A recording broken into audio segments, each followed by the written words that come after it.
So I was beginning to suspect a clog that might be happening in here. This is some of the block, and I am going to show you why I love All Metal Hotends. So here I have two components from the E3D V6 here. So I have the nozzle here, and then I have the All Metal heat break. This is what goes inside of the hot end and is the full filament path. So a PTFE tube goes in the top of this component here, goes right in the top, and then only the filament exits out the bottom, and that butts up perfectly against this nozzle here.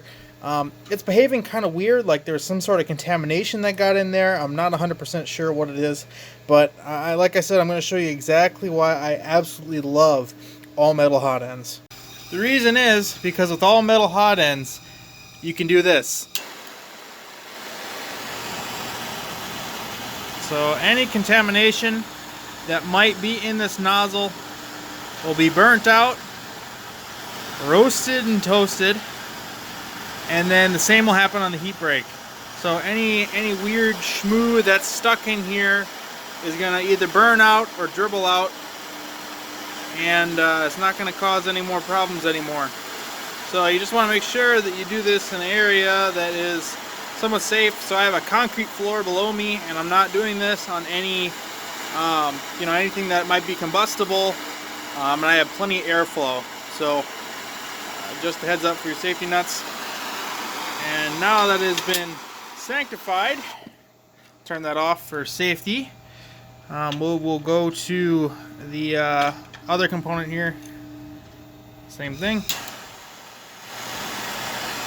And roast this one too.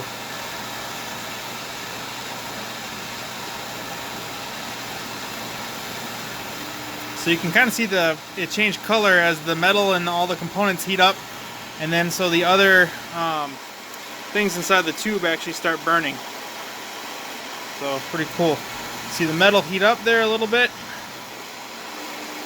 Another important thing, you always want to use either a vise or pliers that have rubber insulation on them, so you don't do this too long and it burns your hand here. So I've been doing this for years now, and this is basically one of the major reasons why I always recommend having all metal components here. So any of the schmoo that was on here, focus, any of the crap that was on this part here, assuming we can get a good focus. So any of the crap that was previously on this nozzle is now gone.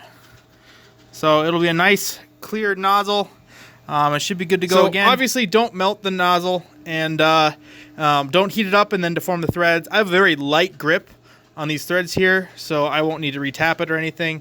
But as you can see, it's nice and shiny once again. These are the nickel plated nozzles, and yeah, that's pretty much my favorite reason why, because any problem can be solved with fire. So thanks for watching. If you like this, subscribe. If you have any questions, feel free to leave a comment below. Thank you.